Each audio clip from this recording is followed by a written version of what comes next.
Y mire, precisamente como usted lo acaba de escuchar, hoy se cumple un año del ataque de Hamas en contra de Israel y para hablar de este tema le agradezco mucho a la escritora Silvia Cherem que esté con nosotros. Silvia, ¿cómo estás? Gracias, Paco. Feliz de estar siempre aquí con tu auditorio. Es un gusto también y está con nosotros Abu Onji. ¿Cómo estás, Abu? Todo bien, encantado. Es un gusto.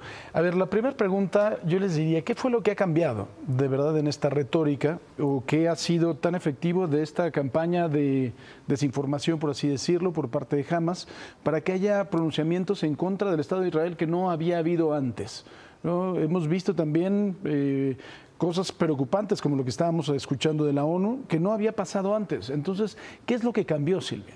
Yo creo que el 7 de octubre es un parteaguas completito.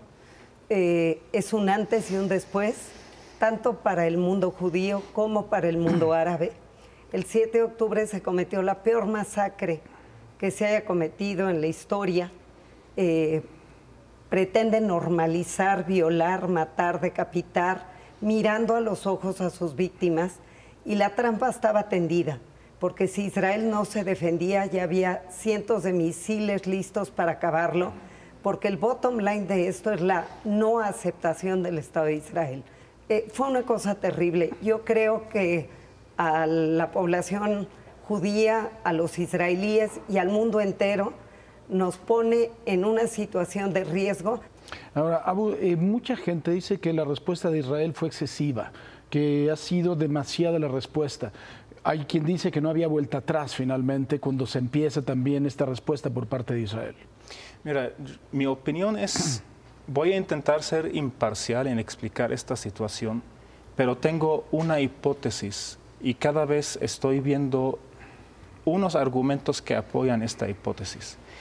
Lo que están intentando vender los medios de comunicación en términos generales es decir que Israel e Irán son los enemigos de siempre.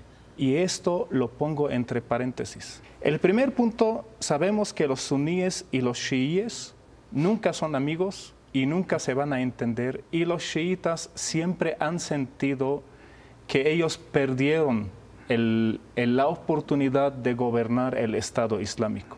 Ahora, cuando murió el presidente de Irán en un accidente de avión, supuestamente fue un accidente, yo en lo personal no creo que fue un accidente, pero a partir de esa fecha empezamos a ver doble discurso en Irán. El presidente de Irán con un discurso más suave y el líder de la revolución islámica, Ayatollah, con un discurso religioso aparece de forma más frecuente en los medios de comunicación. Al final de todo este proceso, yo me pregunto, ¿quién era el enemigo número uno para Irán en el Medio Oriente? No era Israel, era Saddam Hussein en Irak. ¿Y quién mató a Saddam Hussein? Estados Unidos. Lo que lucha Irán es asegurar su entorno, al igual como Israel. Al final, ambos países tienen características parecidas en el sentido de que estamos hablando de dos naciones aisladas dentro del Medio Oriente, dentro de un entorno suní fanático, y ellos están luchando para tener más espacio de gobernanza. Ahora, Irán busca asegurar su espacio, Estados Unidos le está dando esto, mató a Saddam Hussein, aseguró Irak, aseguró Afganistán, y Israel también quiere asegurar su espacio. Mi hipótesis, a pesar de que suena muy raro, es que Irán dio luz verde para acabar con Hezbollah, para acabar con el grupo Hamas, y es lo que está haciendo Israel.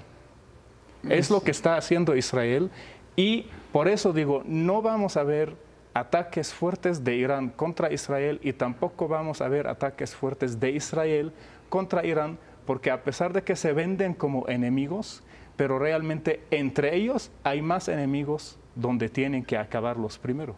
¿Qué opinas de este análisis, Silvia? No estoy segura, Bud. Yo difiero. Yo creo que no hay una similitud entre el mundo fanático islámico e Israel. Israel es una democracia, es la única democracia en Medio Oriente. El 21% de su población es árabe, que eso la mayoría no lo sabe, y que viven allí felices, mucho más contentos de vivir en cualquier nación árabe. Y yo creo que lo que sí los une a sunitas y chiitas es el odio a Israel. Y ese odio a Israel y esa negación de su existencia es lo que está en juego. Y yo creo que Irán ha hecho 2 ataques muy brutales contra Israel, lanzó cientos de misiles. Si no hubieran tenido el Iron Dome de protección, si no se hubiera unido Arabia Saudita, Jordania y Estados Unidos y el mundo occidental, yo estaba allí en ese momento. Yo tenía que aterrizar cuando estaban volando los primeros misiles de Irán, en abril, y hace unos días de nuevo. Y esos misiles que iban a llegar tenían el objetivo de destruir absolutamente Israel. Irán sí ha atacado con una brutalidad y yo creo que está desesperado porque le acabaron a Hezbollah, que era su frente, no totalmente, pero sí de una manera muy brutal. Y yo creo que Hamás, al fin y al cabo, aunque es sunita, sí tiene una alianza con esta hermandad musulmana que quiere destruir a Israel. Ese es el fondo, porque han habido muchos intentos de acuerdos de paz donde la propia dirigencia, tanto Arafat como luego Mahmoud Abbas, ha negado la posibilidad de la existencia de Israel. Si se aceptara, si tuviéramos la esperanza de un futuro, si se aceptara vivir en santa paz, reconociéndose ambos estados, Palestina y Israel, si regresaran a los 101 rehenes que aún están allá, esta guerra no tendría por qué haber sucedido. Entonces yo quiero pensar que tiene que cambiar la narrativa. Y mientras no cambie la narrativa, y lo sabemos, 1979 cambió totalmente la faz del Medio Oriente, con Irán, en ese momento, el Irán de los ayatolas imponiendo la muerte de Occidente. Así es que eso es lo que está en riesgo. ¿Qué puede cambiar la narrativa? Porque yo no veo que haya ningún incentivo para que cambie. Concuerdo con eso y más bien lo que hay que cambiar es la estructura social, Paco.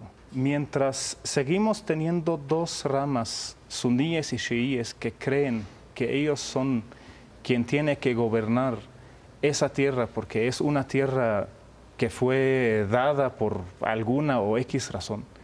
Y al mismo tiempo estamos viendo a Israel, hablando de un país hebreo, veo muy difícil que haya una aceptación de paz de ambas partes, a menos de que cambie la estructura social de los países árabes en ese sentido. Por eso cuando comparé Irán e Israel, me refería al contexto. Al contexto. Irán desde siempre ha luchado para tener alrededor asegurado, tener un país gobernado por un régimen teocrático desde 1979 y quien está ayudando a eso es Estados Unidos. O sea, mi idea es que Estados Unidos está manejando todo el Medio Oriente a su gusto, manipulando todas esas partes a su gusto, y al final de cuentas, quien está perdiendo son los pueblos inocentes. Sean los libaneses, sean los israelíes, sean los palestinos, los sirios, etc. Hay mucha gente que no tiene nada que ver con el conflicto y está perdiendo su vida. Difiero. De nuevo. De eso se trata. Yo no creo, y qué bueno que demos el diálogo, yo no creo que sea Estados Unidos quien está moviendo los hilos. Yo creo que también Estados Unidos va a ser un frente de batalla y víctima de este fundamentalismo. Ninguna religión, ninguna, debería de enseñar a matar y a morir. Y este fundamentalismo islámico en nombre de Alá está incitando. Las Torres Gemelas fue el primer parteaguas importante de esta realidad. El 7 de octubre es el segundo parteaguas terrible de esta realidad.